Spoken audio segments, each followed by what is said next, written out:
네, 우리 하나님 말씀 마태복음 5장 43절부터 48절까지 말씀 보겠습니다. 마태복음 5장 43절입니다. 또 내 이웃을 사랑하고 내 원수를 미워하라 하였다는 것을 너희가 들었으나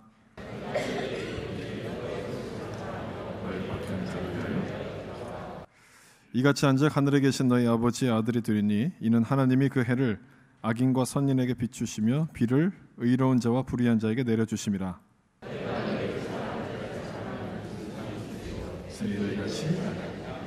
또 너희가 너희 형제에게만 무난하면 남보다 더하는 것이 무엇이냐?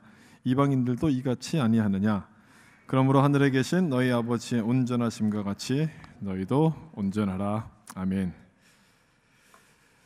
오늘도 하나님의 은혜가 여러분 가운데 충만하시기를 예수님의 이름으로 축복합니다. 아멘. 하나님을 닮는 믿음, 이런 제목으로 말씀을 나누겠습니다. 하나님을 닮는 믿음, 제목이 조금 특이하게 느껴지실지 모르겠습니다. 우리는 믿음하면 주로 나의 열심을 생각합니다. 내가 열심히 하는 것을 믿음이라고 떠올리는데, 그것보다는 하나님과의 관계가 믿음이라는 것을 설명하기 위해서 제목을 이렇게 붙였습니다. 하나님을 더 깊이 알려고 노력하면서 하나님을 닮아가게 되는 것, 그것이 믿음이죠. 이 제목 속에 믿음의 그 특성이 그대로 나타납니다. 자라가는 겁니다. 믿음은 자라가는 것이죠. 처음 모습 그대로 있는 것이 아니라 믿음은 계속해서 자라가고 성장하게 됩니다. 지난주 성화에 대한 말씀을 나눴는데, 그 말씀처럼 하나님을 의지하고 하나님의 은혜를 구하다 보면 나도 모르는 사이에 믿음은 점점 커져갑니다. 성장해 가게 되죠. 때로는 의심의 골짜기를 지날 때도 있고 절망의 골짜기를 지날 때도 있습니다. 그때마다 좀 주춤하는 것처럼 보이지만 그래도 우리의 믿음은 조금씩 성장합니다. 하나님의 말씀이 깨달아지고 우리가 불렀던 이 찬양의 가사가 나에게 은혜롭게 느껴지는 일들이 우리 삶에서 나타나게 되는 겁니다. 경험해 보신 분들은 무슨 얘기인가 아마 이해가 될 겁니다. 믿음이라는 것은 이처럼 이렇게 자라가는 것인데, 만약에 내 믿음이 자라지 않는다면 뭔가 문제가 있는 겁니다. 작년이나 올해나 내 믿음이 똑같다면 문제가 있다는 얘기예요. 5년 전이나 지금이나 하나도 변하지 않았다. 저는 원래 변하는 것을 싫어해서 그래요. 여러분, 그렇게 말씀하실 것이 아니라 왜 그런가 원인을 좀 찾으신 다음에 다시 자라가도록 하셔야 됩니다. 오늘 본문이 바로 그 부분에 대한 말씀을 하고 있습니다. 믿음의 성장하는 것을 위해서 우리가 무엇을 알아야 될 것인가, 그거를 말씀하시는데 한마디로 요약하면 하나님을 닮아라, 이겁니다. 하나님을 닮아라. 예수님께서 산상수훈에 하셨던 그 말씀이 오늘 본문이죠. 이 말씀에서 예수님은 믿음의 표본을 설명하십니다. 그 믿음의 표본, 믿음이 성장하려면 닮아가야 될 그 표본이 있어야 되는 것이죠. 롤 모델이 필요한데 그 표본이 바로 하나님이라는 것이죠. 하나님을 닮으라는 이 말씀은 하나님을 믿음의 표본으로 삼고 그렇게 되도록 열심히 닮아가라, 이런 말씀입니다.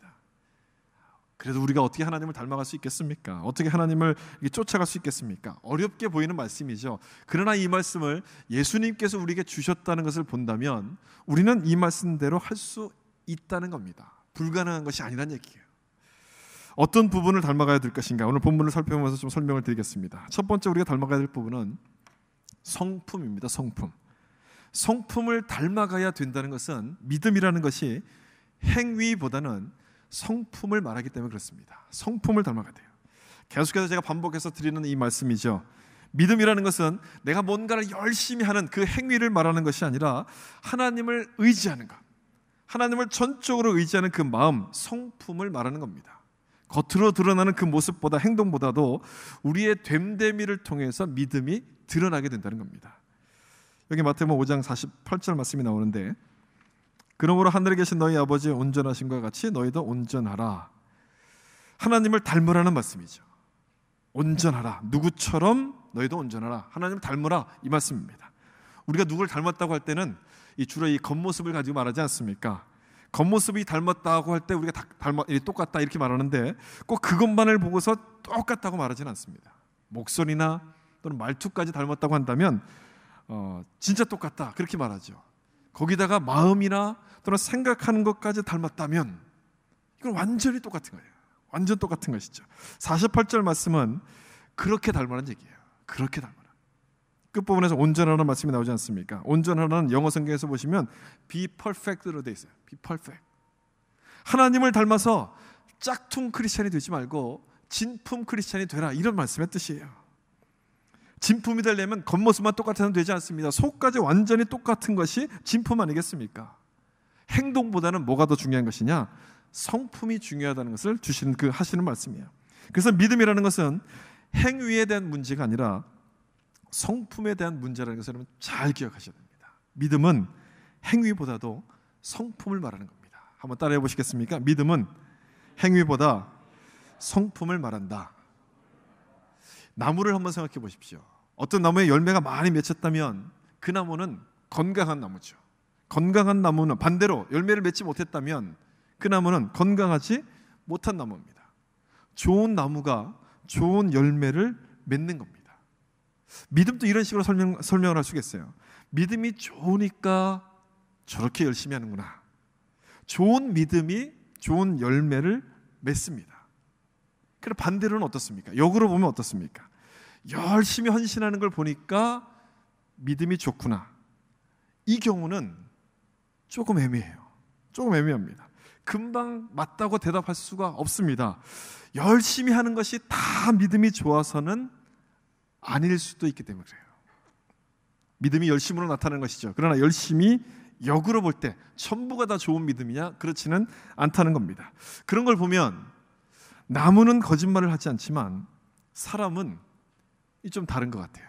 사람은 거짓말을 잘합니다. 사람은 마음속에 없는 말 참 잘하죠. 마음에도 없는 말을 우리는 너무너무 잘합니다. 우리가 상대방과 웃으면서 대화를 나누더라도 속으로는 웃지 않을 때가 참 많습니다. 속으로는 미워 죽겠는데 겉으로는 생생을 웃으면서 이야기하죠. 우리는 배운 사람들 아닙니까? 교양 있는 사람들 아닙니까? 그러니까 겉으로 표현을 절대 안 합니다. 속으로만 그런 척하죠.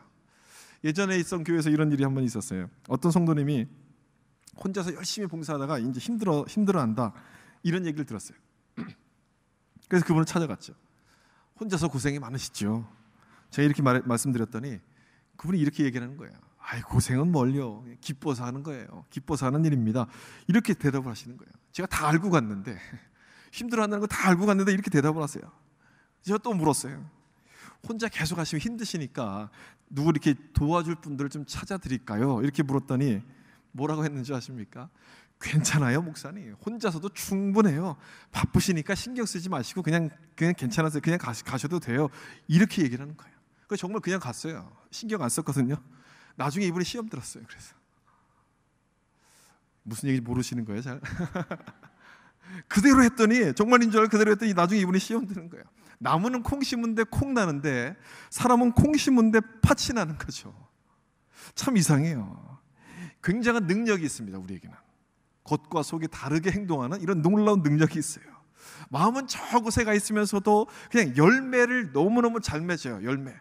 기도하는 것, 전도하는 것, 예배드리는 이런 봉사, 이런 열매를 너무너무 잘 맺습니다. 속으로는 막 궁시렁대고 불평하면서도 이런 열매는 잘 맺어갑니다. 왜 그런지 아십니까? 이 겉으로 드러나는 그 열매가 겉으로 드러나는 것 아닙니까? 그걸 가지고 나를 평가받는다고 생각하기 때문에 여기에다가 막 집중하는 거예요. 속이 어떻든 간에, 속이 안 보이니까 어떻든 간에 상관하지 않고 겉모습만 잘 되면 된다, 이렇게 생각하는 겁니다. 그래서 어떤 목사님은 이 한국 교회를 가리켜서 과일 가게 같다고 얘기했어요. 과일 가게. 믿음이 자라서 성장해서 그 좋은 열매가 맺혀야 되는데 그게 안 되니까 여기저기서 과일을 막 사오는 겁니다. 사서 막 모아놓고서 쭉 진열해 놓은 다음에 이게 내 열매입니다, 이렇게 자랑하는 사람들이 많다는 거예요. 과일 가게 아닙니까, 그게? 한국 교회는 과일 가게와 같다, 이렇게 얘기를 했어요. 그래서 믿음이라는 것은 행위가 아닌 성품이라는 것을 아는 것이 참 중요합니다. 성품이라는 걸 아셔야 돼요. 하나님을 닮아가는 성품, 이것이 믿음의 본질이라는 거예요. 이 부분을 놓치게 되면 겉으로 드러나는 것만 자꾸 붙잡는 거예요. 믿음의 본질을 모르니까 이 겉으로 드러나는 그 열심을 가지고 이 본질을 채우려고 하는 거죠. 겉으로 드러난 이 행동을 가지고 이 부분을 막 이렇게 커버하려고 하는 거예요. 이것이 현대교회의 가장 큰 문제예요. 요즘 우리가 살고 있는 이 시대 가운데 나타나는 가장 큰 교회의 문제가 바로 이 문제입니다. 예배는 잘 드리는데 이 교회 문만 딱 벗어나가면 이 사람이 예수 믿는 사람인가 믿지 않는 사람인가 구별이 안 되는 거예요. 교회 생활, 종교 생활은 너무너무 익숙하게 잘하는데 하나님을 닮아가는 모습은 우리 삶에서 별로 나타나지 않습니다. 이것이 우리 현대교회의 가장 큰 문제죠.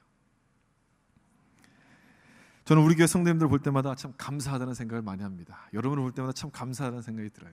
왜 그런지 아세요? 우리 교회는 누가 주인인지를 잘 알 수가 없기 때문에 그렇습니다. 어느 교회든지 딱 가면 자기가 교회 주인처럼 행세하는 분들이 있습니다. 딱 보면 알아요. 어떤 분이라면 이런 분들이죠. 팔짱을 딱 끼고 아무 표정도 안 하고 이렇게 딱 무뚝뚝하게 다 이런 표정을 지으면서 이 사람 저 사람 이렇게 쳐다봐요. 이렇게 쳐다보면서 눈을 자꾸 마주치려는 사람이 있으면 그분이 틀림없이 그 교회 주인이에요. 왜 눈을 마주칩니까? 눈을 마주쳐야지 저 사람한테 인사를 받을 거 아니에요. 그러니까 눈을 다 계속 인사할 때까지 뚫어져라 쳐다보는 거죠. 저희 교회는 이런 분이 안 계셔서 얼마나 감사한지 몰라요. 어떻게 하든 저하고 눈을 안 맞추시려고 그냥 다 이렇게 때로는 너무 주인이 아닌 것처럼 행동하는 것 같아서 좀 이렇게 좀 안타까운 마음도 있지만 너무 상대방을 잘 배려해 주시는 것 같아요. 그러면 참 감사하는 생각해요. 칭찬이에요, 칭찬. 교회 역사가 오래될수록 그리고 신앙생활을 오래 할수록 좋은 성품으로 성숙해져야 되는데 그것보다는 고집이 세집니다. 고집이 세져요. 고집이 세지면서 내가 주인 행사를 하려고 자꾸 그런 사람들이 많아집니다. 자기가 노력한 것을 알아주지 않으면 금방 시험에 들죠. 금방 시험에 들면서 낙심해 버립니다. 왜 이런 일이 일어난다고 생각하십니까? 믿음을 잘못 알아서 그래요. 믿음이 뭔지를 올바로 알지 못해서 그래요. 믿음이 성품에 대한 것이 아니고 행동이라고 생각해서 그런 겁니다. 내가 이렇게 많은 일을 했으니까 스스로 믿음이 좋다라고 생각하는 겁니다. 그러면서 내가 교회의 주인이라고 생각하는 거예요. 모든 문제가 다 여기서부터 출발하는 거예요. 교회에서 일어나는 모든 문제는 여기서부터 출발해요.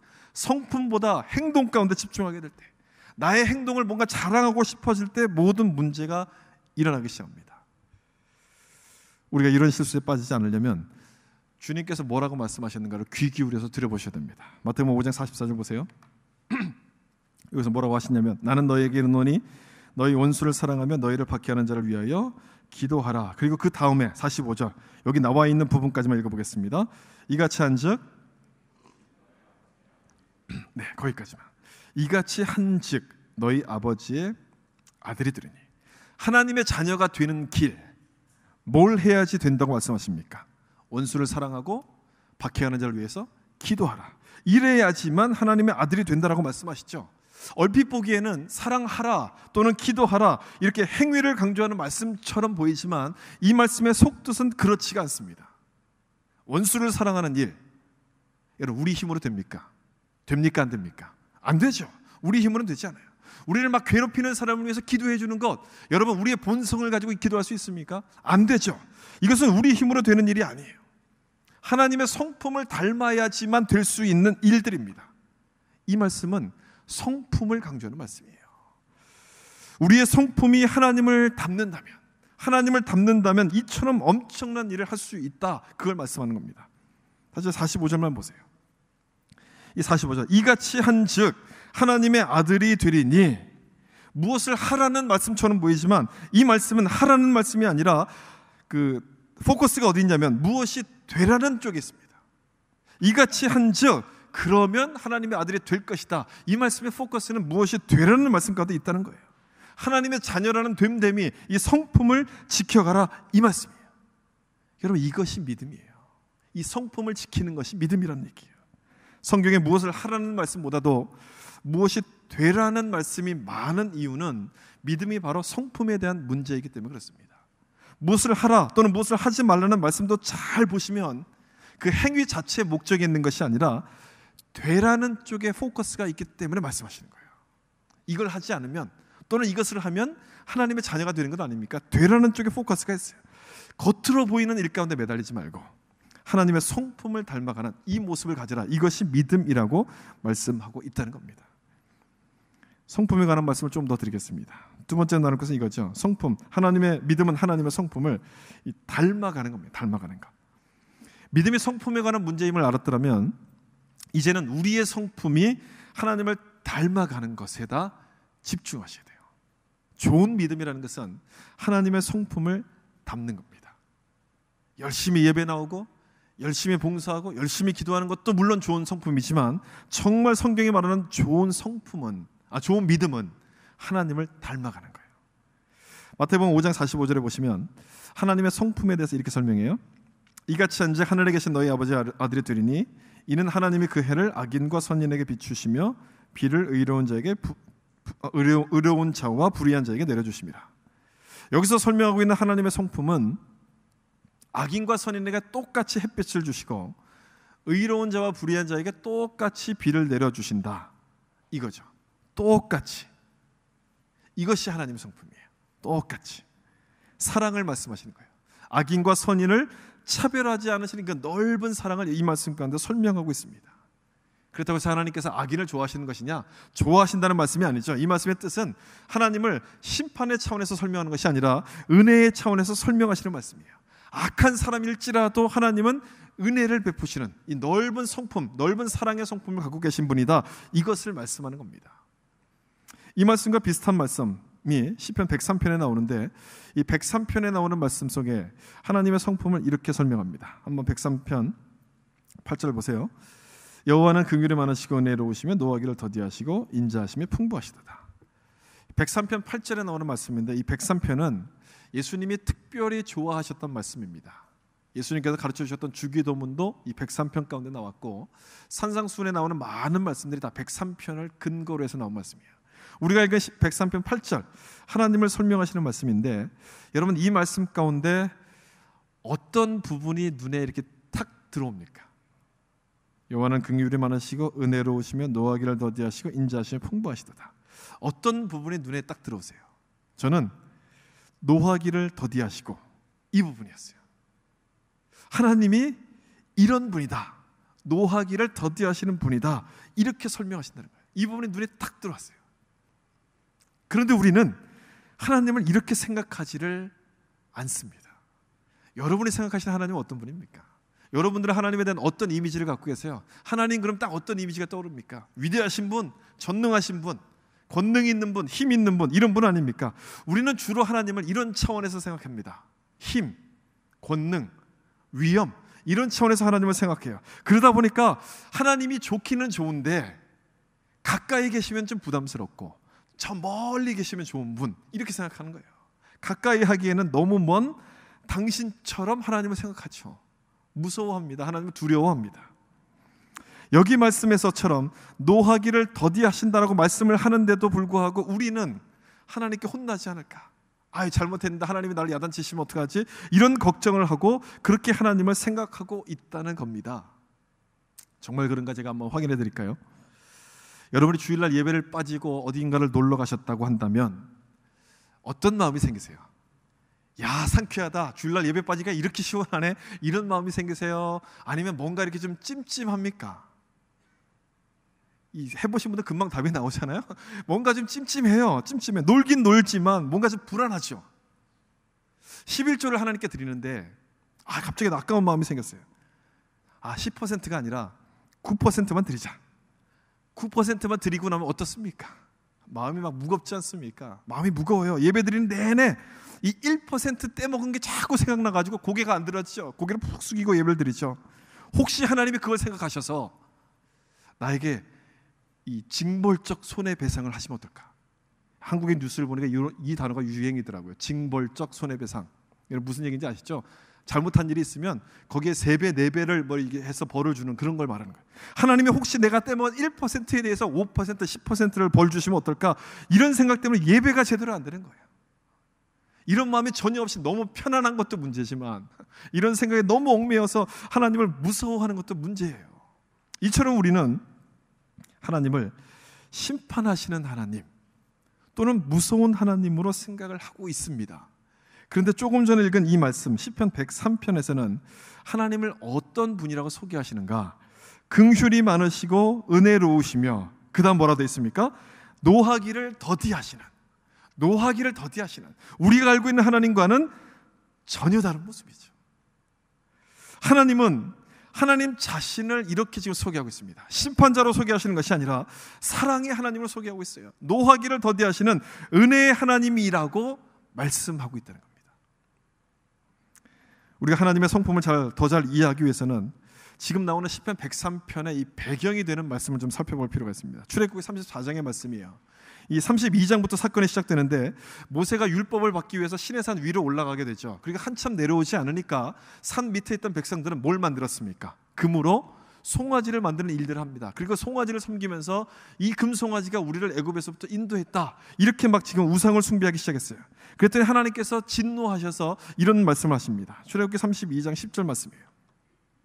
그런즉 내가 하는 대로 두라. 내가 그들에게 진노하여 그들을 진멸하고 너를 큰 나라가 되게 하리라. 하나님께서 이제 화가 나셔서 하신 말씀이에요.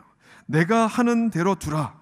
이 부분을 영어 성경에서 뭐라고 되어 있냐면 Leave me alone 이라 되어 있어요. Leave me alone. 말리지 마, 이런 얘기예요. 나 말리지 마라, 이런 얘기예요. 이 백성을 다 죽이고 모세 너를 통해서 새로운 민족을 시작하겠다. 하나님께서 이렇게 말씀하시면서 나를 건들지 말라, 만들지 말라, 이렇게 말씀하시는 거예요. 얼마나 화가 나셨으면 이런 말씀하셨겠어요. 굉장히 화가 나신 거예요. 그래서 모세가 백성들을 용서해달라고 중보기도를 드리기 시작하죠. 열심히 기도드렸더니 그 기도를 하나님이 들으시고 용서하신다고 말씀하십니다.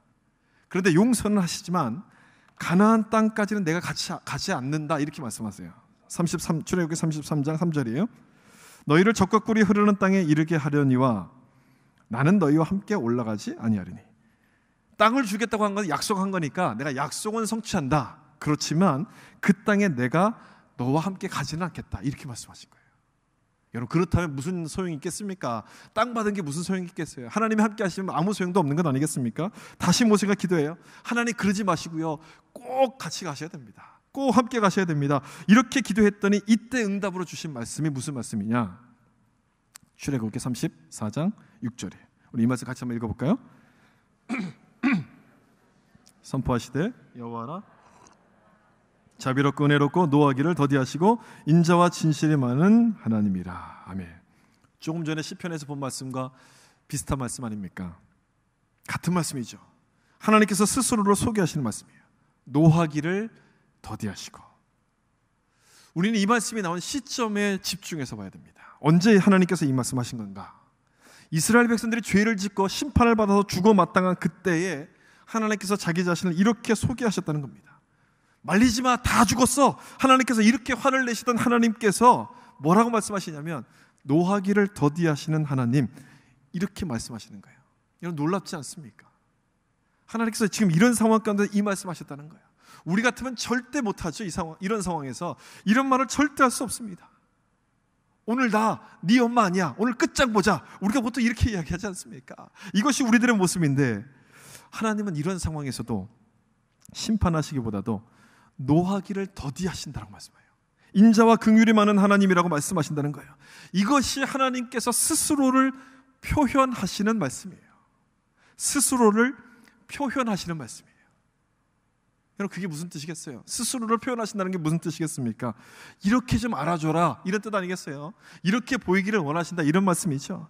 너희가 나를 볼 때 이런 모습으로 좀 봐줬으면 좋겠다, 이런 뜻으로 하신 말씀이에요. 우리도 이런 생각을 하지 않습니까?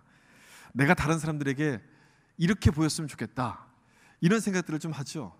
지성적으로 보였으면 좋겠다, 또는 아주 우아하게 좀 보였으면 좋겠다, 이런 생각들을 우리가 합니다. 이런 바람들이 자꾸 있죠, 우리 마음속에.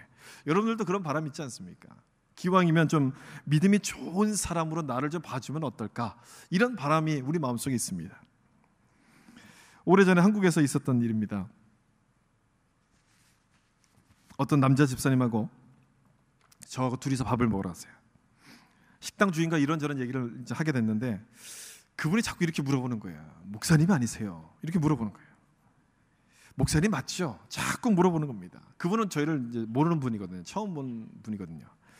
자꾸 이렇게 물어보니까 속으로 굉장히 난감해졌어요. 왜냐? 그 질문을 저한테 물어본 게 아니고 저 옆에 있는 분에게 자꾸 물어보는 거예요. 난감하죠. 그분도 대답하기 어렵고 저도 대답하기가 참 어렵고.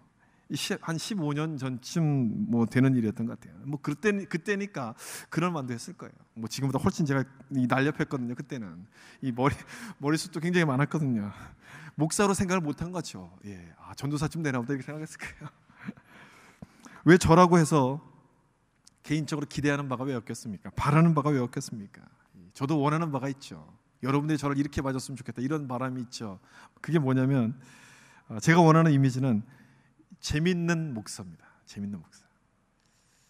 저는 말만 시작하면 모든 사람을 심각하게 만드는 능력이 있어요. 늘 이게 고민이에요. 고민. 제가 농담하는 과정 속에서도 굉장히 심각하게 받으셔서 이게 도대체 웃어야 될지 말아야 될지 잘 이렇게 판단이 안 되시는 분들이 계셔서, 제가 원하는 이미지는 좀 이렇게 편안하게 다가가고 좀 잘 유머스러운 목사, 이런 이미지가 제가 원하는 이미지입니다. 출애굽기 34장 말씀이 바로 이것을 설명하는 말씀이에요. 하나님이 원하시는 이미지가 있다는 거예요.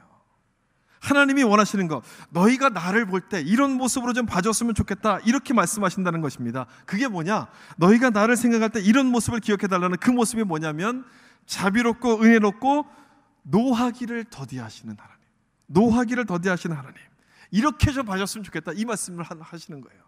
그런데 우리는 자꾸 이 사실을 잊어버리고 하나님을 두렵게 생각하죠. 하나님을 무서운 분으로 생각합니다. 저 멀리 계시는 분으로 생각해요. 생각으로 끝나면 다행이지만 생각이라는 것은 우리의 이 행동을 지배하는 것 아닙니까? 우리 행동 가운데 영향을 미치죠. 하나님을 심판하시는 분으로 생각하다 보니까 우리도 그 모습을 자꾸 닮아가기 시작합니다. 어떤 문제만 생기면 이것이 옳으냐, 이것이 그르냐, 이걸 지금 판단하기 시작합니다. 따지는 걸 좋아해요. 원수를 사랑하라고 말씀하셨는데 그 원수가 도대체 누굽니까? 따지죠. 원수의 잘못을 자꾸 따져내고 밝혀내고 싶어하는 것이 우리들의 마음이에요. 하나님을 심판주로만 믿으니까 우리도 다른 사람을 자꾸 심판하려고 하고 다른 사람을 판단하려고 합니다. 누가 어려운 일을 당했다고 하면 위로해줘야죠. 격려해줘야죠. 그렇게 해줘야 되는데 뭐라고 말합니까? 뭔가 잘못한 게 있으니까 하나님께 매를 맞은 거지. 잘 됐어. 속을 뒤집어 놓는 말들을 하는 거예요. 이런 일을 겪고 난 사람은 그 다음부터 교회 올 때 절대 힘든 표정을 하지 않습니다. 그때부터 얼굴 표정을 딱 바꿔요. 힘든 일이 있어도 다 숨기고 홀리 페이스로 바꾸죠. 아주 거룩한 척, 이런 표정을 짓습니다. 그래야지만 무슨 일이 있는가 안 물어보는 거 아니에요. 아무 말도 안 하는 거예요. 그런데도 또 그걸 알고 집요하게 묻는 사람도 있죠. 아무 일 없어. 나한테만 얘기해. 내가 기도해 줄 테니까 나한테만 말해봐. 이렇게 말하는 사람이 있어요. 그럼 또 그 말에 속아가지고 딱 털어놓죠. 사실은요, 이런 일이 있었어요. 바로 어떤 반응이 또 이어집니까? 거봐, 내가 뭐라 그랬어요. 기도하라 그랬지. 새벽 기도 안 나오니까 그런 거야. 그러다 망한 사람 내가 숱하게 봤어. 이렇게 이어지는 거야. 교회 안에서 사랑이 없다는 말이 이래서 나오는 건 아닙니까? 이 브레넌 매닝이라는 사람이 쓴 책 신뢰라는 책을 보면 이런 종류의 사람을 테러리스트 영성이라고 불렀어요. 테러리스트 영성. 하나님을 늘 그렇게 생각하는 거예요. 하나님은 나를 공격하시고 나를 심판하시는 분으로 생각하니까 늘 숨어요. 늘 뭔가 좀 피하려고 해요. 그러면서 자기도 다른 사람을 공격하는 이런 영성으로 바뀌어가는 거예요. 하나님은 절대로 이런 분이라고 말씀하신 적이 없는데, 그런 적이 없는데 우리가 하나님을 이렇게 무서운 분으로 생각을 하는 겁니다. 만들어가는 겁니다. 다시 본문 말씀 보세요. 마태복음 5장 44절. 이 말씀 우리 같이 읽어볼까요? 나는 너희에게 이르노니 너희 원수를 사랑하며 여러분, 이렇게 말씀하시는 하나님은 도대체 어떤 분이시겠습니까? 이런 말씀하시는 하나님은 어떤 분이시겠어요? 죄는 미워하지만 죄인은 미워하지 않는 분이에요. 죄인은 하나님이 사랑하신다는 분이에요. 하나님의 은혜를 말하는 것이고 하나님의 넓으신 사랑을 여기서 말씀하시는 거예요. 하나님께서 이런 모습을 우리에게 알려주시는 이유가 뭐겠습니까? 하나님이 이렇다는 것을 우리에게 알려주시는 이유가 뭐겠습니까? 닮으라는 거예요. 닮으라는 거. 산상수훈의 말씀은, 이 말씀은 예수 믿는 성도들에게 주신 말씀이에요. 교회 안 다니는 사람에게 주신 말씀이 아니라 이 말씀을 교회 안 다니는 사람에게 적용하면 그건 잘못된 적용이에요. 이 말씀은 우리 같은 사람에게 주신 거예요. 예배 드리는 자랑, 예수님을 믿는 사람에게만 주신 말씀이에요. 우리에게 하나님의 자녀가 됐기 때문에 하나님의 성품을 닮아라, 그런 뜻에서 이 말씀을 주신 거예요. 어떤 성품을 닮아야 됩니까? 잘못을 정죄하는 것이 아니라 감싸주는 사랑, 핍박하는 자를 위해서 오히려 기도할 수 있는 그 사랑을 본받아야 한다는 거예요. 믿음을 가진 사람과 그렇지 않은 사람의 차이가 여기서 나타나는 겁니다. 믿음이 있다는 것은 이 말씀에 순종하는 거예요. 이 말씀대로 내가 원수를 사랑함으로 하나님의 모습을 닮아가려고 하는 것이 믿음이에요. 믿음. 여러분, 이것이 믿음이라는 걸 잘 기억하셔야 돼요. 내가 뭔가 열심히 봉사하는 것, 그것도 물론 믿음이에요. 그러나 그것이 믿음의 아주 중요한 핵심이 아니라 하나님의 성품을 닮아가려고 열심히 노력하는 것이 믿음이라는 거예요. 쉬운 일이 아니죠. 믿음으로 산다는 것은 분명 쉬운 일이 아닙니다. 우리가 쉽게 찬송은 하지만 믿음으로 산다는 건 굉장히 힘든 일이에요. 쉽지 않습니다. 그런데 문제는 하나님께서 이 믿음을 우리 가운데 원하고 계신다는 거예요. 어려우니까 우리는 그냥 넘어갔으면 좋겠는데 이걸 하나님이 우리 가운데 원하신다는 겁니다. 그래서 그냥 넘어갈 수가 없어요. 이 말씀을 잘 묵상해 보셔야 돼요. 이 말씀이 무슨 의미인가? 원수를 사랑하라. 이것이 하나님을 닮아가는 길이라고 말씀하셨기 때문에 이 말씀의 의미가 무엇인가를 우리는 정확하게 좀 생각해 보셔야 됩니다. 원수를 사랑하라. 저는 이 말씀을 이렇게 생각했습니다. 사랑할 대상을 구별하지 말라, 이런 뜻이라고 생각했어요. 이 44절에 나오는 원수를 사랑하라, 요 문장에서의 강조점은 사랑하라에 있지 원수에 있지 않습니다. 그렇지 않습니까?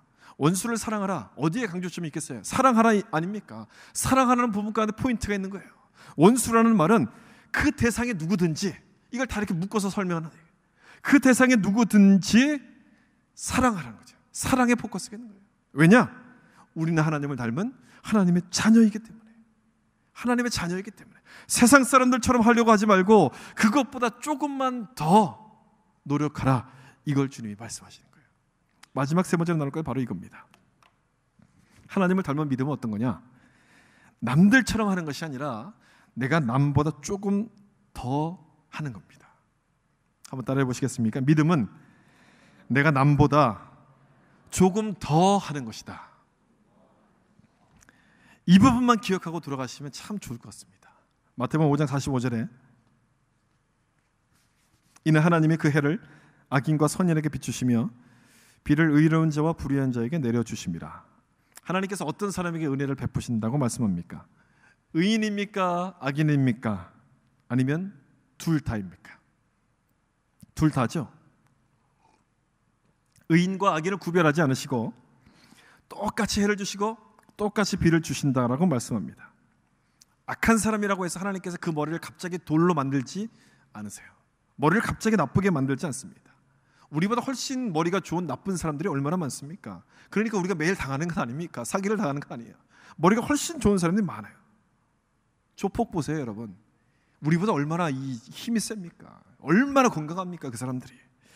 하나님은 그런 악한 사람들에게도 머리를 주시고, 좋은 머리를 주시고 건강을 주세요. 참 신기한 부분이에요. 이 부분. 이 점은 생각하면 생각할수록 우리를 놀라게 만드는 부분이에요. 하나님의 사랑은 대상을 구별하지 않습니다. 만약 하나님께서 착한 사람에게만 햇빛을 주시고 착한 사람이 걸어가는 길에만 햇빛을 주시고 나쁜 사람이 걸어가는 그 길에는 늘 껌껌하게 만드신다면 그분을 하나님이라고 우리가 믿을 수 있겠습니까? 믿을 수가 없죠. 하나님은 사랑이시라, 이 말씀을 우리는 그 말씀을 믿을 수가 없을 겁니다. 우리도 마찬가지란 얘기예요. 하나님께서 그렇게 하시는 것처럼 이 똑같은 점이 우리에게도 적용이 된다는 겁니다. 우리가 예수를 믿고 하나님의 자녀가 됐는데 사람을 봐가면서 사랑한다면, 사람을 봐가면서 이 선을 베풀기 시작한다면 잘한다고 칭찬을 받겠습니까? 아니란 얘기예요. 잘한다, 손가락질을 받는다는 얘기예요. 우리 때문에 하나님을 믿고 싶은 마음이 싹 사라지게 된다는 것이죠. 남들이 하는 것보다 조금 더 하면서 그렇게 할 때 우리를 통해서 하나님의 사랑이 나타나게 되는 것이고 발견되게 되는 거예요. 원수를 사랑하라는 말씀이 바로 그것을 설명하는 말씀이에요. 세상 사람들처럼 상대를 봐가면서 선을 베풀 것이 아니라 조금만 더 노력하라, 이것을 말씀하는 거예요. 그렇게 해서 하나님의 성품을 많은 사람들 가운데 보여주라고 주님께서 말씀하시는 겁니다. 마태복음 5장 46절 말씀 보세요. 너희가 너희를 사랑하는 자를 사랑하면 무슨 상이 있으리요? 세리도 이같이 아니하느냐? 이 전곡을 찌르는 말씀 아닙니까? 여러분, 이 말씀 읽으실 때 어떠신가요? 아무렇지도 않습니까? 이 말씀은 우리의 그 마음을 찌르는 말씀이에요. 우리의 심령을 찌르는 말씀이에요. 이 말씀을 읽을 때 막 마음이 아프셔야 돼요. 내가 좋아하는 사람만 막 사랑하고 잘해주려고 하는 우리의 욕심, 우리의 본성, 이 본성을 찌르는 말씀이에요. 막 이 말씀 읽을 때 우리가 막 아파야 돼요. 그런 말씀이죠. 경종을 울리는 말씀이에요. 세리라는 것은 당시 죄인의 대명사였습니다. 우리가 남들과 똑같이 하면서 그러면 됐지 뭘 더 할까 이렇게 말을 한다면 그 사람은 세리지 하나님의 자녀는 아니라는 겁니다. 그 사람은 세리예요. 마태복음 5장 47절에 이어지는 말씀이 이렇게 되어 있어요. 또 너희가 너희 형제에게만 무난하면 남보다 더하는 것이 무엇이냐? 이방인들도 이같이 아니하느냐? 이방인, 하나님을 믿지 않는 사람들 말하죠. 이들과 똑같이 되지 않으려면 남보다 더하는 것이 무엇이냐? 있어야 된다는 얘기예요. 그게 남보다 더하는 것이 있어야 된다고 말씀하는 거예요. 우린 이방인도 아니고 우리는 세리도 아닙니다. 우리 하나님의 자녀들이죠. 하나님을 믿는, 하나님의 형상을 닮은 자녀들 아니겠습니까? 하나님을 닮은 사람들입니다. 그런데 믿지 않는 사람들과 똑같이 행동한다면 되겠습니까? 안 되겠습니까? 안 된다는 얘기예요. 똑같이 행동할 수 없다는 얘기죠. 남보다 더 하는 것이 있어야 된다는 것을 말씀하는 거예요. 남들이 못한다 할지라도 그것을 할 수 있어야 된다는 거예요. 남들이 안 한다고 해서 나도 안 해도 되는 것이 아니라 그것을 해야 되는 것이고 그것을 할 수 있어야 된다는 것이고 그것이 믿음이라고 말씀하는 겁니다. 그것이 믿음이에요. 그것이 믿음. 난 저런 사람과는 정말 밥 먹기 싫어. 여러분 그런 사람들 있잖아요. 정말 밥 먹기 싫은 사람들 있죠. 남들이 저렇게 말할 때, 이렇게 말할 때 그 사람과 함께 만나서 맛있게 밥을 먹어줄 수 있는 것이 믿음이에요. 이게 믿음이에요. 이게 믿음이에요.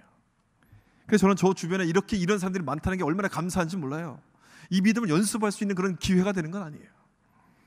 저런 사람에게는 10원 한 장도 주기 싫어. 이렇게 남들이 말할 때 20원을 줄 수 있는 게 믿음이에요. 믿음. 조금 더 하는 거, 조금 더 하는 게 믿음이에요. 여러분, 우리가 살고 있는 노스쇼어, 여러분이 잘 아시는 것처럼 특이한 성격을 가진 분들이 얼마나 많습니까? 이게 좋은 말일 수도 있고 이게 좋지 않은 말일 수도 있어요. 특이한 성격을 가진 분이 얼마나 많습니까? 정말 1분 이상 대화를 나누고 싶지 않은 분들이 굉장히 많습니다. 굉장히 많아요. 여러분들도 그런 걸 느끼시죠? 그럴 때마다 막 참 이렇게 어렵지 않습니까? 불평이 나오지 않습니까? 그럴 때마다 저를 보면서 좀 위로받으세요. 그런 데서 이 목회를 하는 목사님은 얼마나 힘들까? 이게 좀 위로를 받으세요. 한때는 불평이었습니다. 이게 참 이 답답한 일이었어요. 그런데 그렇게 생각하지 않기로 했어요. 생각을 바꾸기로 했어요. 감사한 일이라고 생각하기로 했습니다. 왜 감사하냐? 야, 내 믿음을 시험해 볼 만한 이보다 더 좋은 장소는 없다. 내 믿음을 연습할 이보다 더 좋은 장소는 없다. 이렇게 생각하기로 했어요. 우리를 여기서 살게 하신 것은 1분 이상 버티는 훈련을 하라. 하나님이 그렇게 말씀하신 거라 생각해요. 1분 이상 버텨내는 훈련을 하라. 정말 못 참겠어, 정말 더 이상 못 참아라는 말이 나올 때 그 말을 참고 버틸 수 있는 연습을 하라고 우리를 이곳에 살게 하신 건 아니겠어요? 여러분, 그게 믿음이에요. 그것이 우리가 닮아가야 될 믿음이에요. 하나님은 우리에게 굉장한 믿음을 원하시지 않습니다. 성경에 보시면 여러분 아시잖아요. 얼마만한 믿음이 있으라고 주님 말씀하셨습니까? 겨자씨만한 믿음이에요. 우리를 향해서 굉장한 믿음을 요구하지 않아서 겨자씨만한 믿음을 요구하시는 거예요. 전 재산을 팔아서, 오늘부터 전 재산을 팔아서 교회 다 헌금하고 교회를 건축하라. 하나님은 우리에게 그런 걸 요구하시지 않으세요. 여러분, 그렇게 하려고 하지 마세요. 그렇게 하실 필요 없습니다. 그렇게 안 하셔도 괜찮습니다. 하나님이 말씀하시는 것을 잘 기억하셔야 돼요. 하나님은 단지 이 한마디 말씀을 원하세요. 내가 주님 때문에 참을게요. 이 한마디를 원하시는 거예요. 내가 주님 때문에 그냥 참을게요. 이 작은 한마디가 남보다 조금 더 주님을 닮아가려는 우리의 믿음을 나타내는 것이기 때문에 그래요.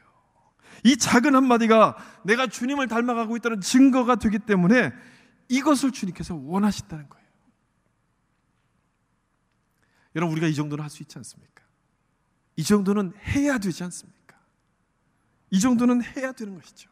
오늘 본문의 마지막을 이렇게 끝맺고 있습니다. 마태복음 5장 48절, 우리 같이 한번 읽어볼까요?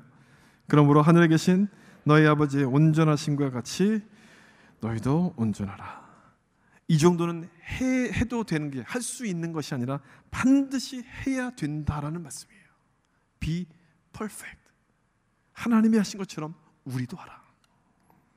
사랑하는 성도 여러분, 믿음은 행위에 대한 문제가 아니라 됨됨이에 대한 문제예요. 됨됨이. 신앙의 기초예요, 기초. 첫 단추와도 같은 겁니다. 이 첫 단추를 잘못 끼면 옷 전체가 틀어지는 것이죠. 이 부분을 정확히 알고 가셔야 돼요. 하나님의 온전하신 성품을 담는 것이 믿음이고, 그래서 그 믿음 때문에 남보다 조금 더 순종하려고 하는가, 이것이 하나님이 원하시는 믿음이에요. 여러분의 믿음이 이런 믿음으로 변화되는 동안 축복이 있길 바랍니다. 여러분의 인격과 성품이 하나님의 온전하심을 닮아가는 축복이 있길 바랍니다. 그래서 이번 한 주간도 이 하나님을 닮아가는 믿음을 가지시고 승리하시는 큰빛의 성도가 되시기를 예수님의 이름으로 축원합니다. 같이 한번 기도하겠습니다. 우리 말씀을 따라서 같이 한번 기도하겠습니다. 주님께서 우리에게 요구하시는 것은 아주 간단한 겁니다. 큰 믿음, 위대한 믿음, 놀라운 믿음이 아니라 그냥 겨자씨 하나만한 믿음을 원하세요. 내가 주님 때문에 참을게요. 내가 주님 때문에 참겠습니다. 내가 주님 때문에 저 사람에게 다가가서 저 사람과 함께 밥을 먹겠습니다. 이 믿음을 원하시는 겁니다. 여러분, 이것이 귀한 믿음이고, 이것이 좋은 믿음이고, 하나님을 닮아가는 믿음입니다. 여러분 안에 이런 믿음이 있습니까? 이 작은 믿음이 있습니까? 이 믿음이 없다면 하나님 앞에 회개해야 될 것이고, 하나님, 내가 그렇게 살지 못한 내 자신을 용서하시고 이제는 이 믿음을 닮아갈 수 있도록 도와주시옵소서. 내 안에 이런 믿음이 있다면 계속해서 하나님 이 믿음을 붙들고 나아가게 하셔서 내가 가는 곳마다 하나님의 영광과 성품을 드러내는 자가 되게 하여 주시옵소서. 우리 다 같이 한번 통성으로 하나님 앞에 기도하며 나가겠습니다. 아버지 하나님, 그렇습니다. 오늘 주신 말씀을 다시 한번 기억하게 도와주시고, 하나님이 원하시는 믿음이 어떤 믿음인가 알게 도와주셔서 우리의 믿음이 하나님을 닮아가게 도와주시옵소서. 내가 주님의 말씀에 순종하게 될 때 주님의 모습을 담게 되는 것입니다. 그것이 하나님의 믿음이고, 그것이 좋은 믿음이고, 하나님께서 원하시는 믿음입니다. 아버지, 그렇습니다. 내가 뭔가를 해서 내가 겉으로 드러나는 모습을 통해서 내 믿음을 확인하려고 하지 않게 하여 주시고, 내 속마음이, 내 성품이 얼마만큼 주님을 닮아가는가를 보게 하셔서 그것을 통해서 우리의 믿음을 확인하게 하시옵소서. 그것을 통해서 하나님 우리의 믿음을 측정하는 자가 될 수 있도록 주님 도와주시옵소서. 우리 안에 하나님 얼마나 주님을 닮아가고 있습니까? 내가 주님 때문에 참습니다. 이 말씀은, 이 믿음, 이런 모습이 우리 삶에서 있게 하셔서 정말 주님을 닮게 하시고, 이 작은 모습을 통해서 아버지 하나님을 기쁘시게 해드리는 자가 될 수 있도록 주님 도와주시옵소서. 겉모습을 자랑하려고 했던 것들, 겉으로 드러나는 행위를 자랑했던 그 모든 마음들을 주님이 용서하여 주시고, 이런 모습을 붙들려고 했던 나의 마음을 용서하여 주시고, 회개하오니 다 용서하여 주시고, 이제는 내 성품이 닮아가는 일 가운데 집중하게 하시옵소서. 이제부터 하나님 주님을 닮아서 성화되는 삶 되게 하시고, 주님을 닮아서 그 높은 곳까지, 하나님의 성품을 담는 그곳까지 달려가게 하시고 전진하게 하셔서 우리 삶이 달라지게 하시고, 그래서 하나님 우리를 통해서 하나님의 영광이 이 땅 가운데 이루어지게 하여 주시고, 하나님의 사랑을 많은 사람들 가운데 보여줄 수 있는 거룩한 백성들 될 수 있도록 주님 도와주시고 인도하여 주시옵소서. 아버지 감사합니다. 아버지 그렇습니다. 하나님 아버지 감사합니다. 오늘 주신 말씀을 통해서 하나님이 원하시는 믿음이 어떤 믿음인가 분명히 알 수 있도록 도와주시옵소서. 신앙의 첫 단추와도 같은 겁니다. 내가 어떤 믿음을 닮아가고 있고 어떤 모습을 쫓아가고 있는가 다시 한번 분명하게 그 출발선을 점검하게 하셔서 우리가 잘못된 곳에서 출발하지 않게 하여 주시고, 하나님을 기쁘시게 만들 수 있는 그런 믿음의 성도들 될 수 있도록 도와주시옵소서. 나의 행위나 나의 노력이나 나의 열심을 통해서 남들 앞에 믿음을 자랑하려는 자들이 아니라 내 성품이 하나님의 성품을 닮아가는 것으로 인해서 기뻐할 수 있도록 도와주시옵소서. 그래서 우리 입에서 내가 주님 때문에 참겠습니다, 내가 주님 때문에 저 사람과 함께 밥을 먹겠습니다, 이렇게 고백할 수 있게 하셔서 이 작은 믿음을 통해서 하나님을 기쁘시게 하게 하시고, 이 세상 가운데 하나님의 사랑을 흘려보낼 수 있는 귀한 믿음의 성도들 될 수 있도록 주님이여 축복하여 주시고 인도하여 주시옵소서.